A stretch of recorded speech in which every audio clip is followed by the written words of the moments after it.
ಯಾವ್ದೊಂದು question ಕೇಳ್ತಾರೆ ಅಂತ ಆ ಕ್ವಶನ್ ಓದಿಲ್ಲ ನಿಮ್ಗೆ ಎಕ್ಸಾಮ್ ಅಲ್ಲಿ ಬಂತು ಸಡನ್ ಆಗಿ ಟೆನ್ಷನ್ ಆಗ್ಬಿಡ್ತಾರೆ.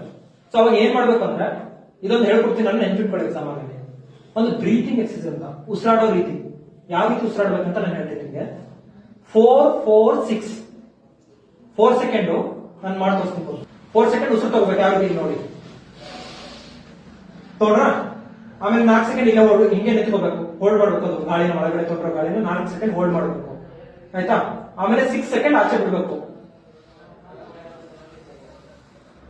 ಹಿಂಗ್ ಮಾಡೋದ್ರಿಂದ ನಿಮ್ ಮೆದುಳಿಗೆ ಏನಾಗುತ್ತೆ, ಎಷ್ಟು ಆಕ್ಸಿಜನ್ ಬೇಕು ಗಾಳಿ ಅಷ್ಟು ಆಕ್ಸಿಜನ್ ನಿಮ್ಮ ಮೆದುಳು ಸಪ್ಲೈ ಆಗಿ ಟೆನ್ಷನ್ ಎಲ್ಲ ಕಮ್ಮಿ ಆಗುತ್ತೆ. ಅದಾದ್ಮೇಲೆ ಎಕ್ಸಾಮ್ ಆಯ್ತು.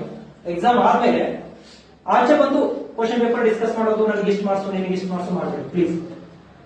ಒಂದ್ ವೇಳೆ ಚೆನ್ನಾಗಿದ್ರೆ ಒಳ್ಳೇದು, ಚೆನ್ನಾಗಿಲ್ಲ ಅಂದ್ರೆ ನೆಕ್ಸ್ಟ್ ಪೇಪರ್ ಓದಕ್ಕೋಗಲ್ಲ, ಅದೇ ಟೆನ್ಷನ್ ಬಿಟ್ಬಿಡ್ತೀರಾ. ಸೊ ಎಕ್ಸಾಮ್ ಮುಗಿಸ್ಕೊಂಡು ಆರಾಮಾಗಿ ರೂಮ್ ಹೋಗೋದು, ಹಾಸ್ಟೆಲ್ಗೆ ಹೋಗಿ ಮನೆಗೆ ಹೋಗಿ ರಿಲ್ಯಾಕ್ಸ್ ಸ್ವಲ್ಪ 1 ಅವರ್ ರಿಲ್ಯಾಕ್ಸ್ ಮಾಡಿ, ನಿಮಗೆ ಏನ್ ಬೇಕು ಸ್ವಲ್ಪ ಸ್ನಾಕ್ಸ್ ತಿನ್ಕೊಂಡು ರಿಲ್ಯಾಕ್ಸ್ ಮಾಡಿ 1 ಅವರ್ ಆದ್ಮೇಲೆ ಮತ್ತೆ ಓದಕ್ಕೆ ಸ್ಟಾರ್ಟ್ ಮಾಡಿ.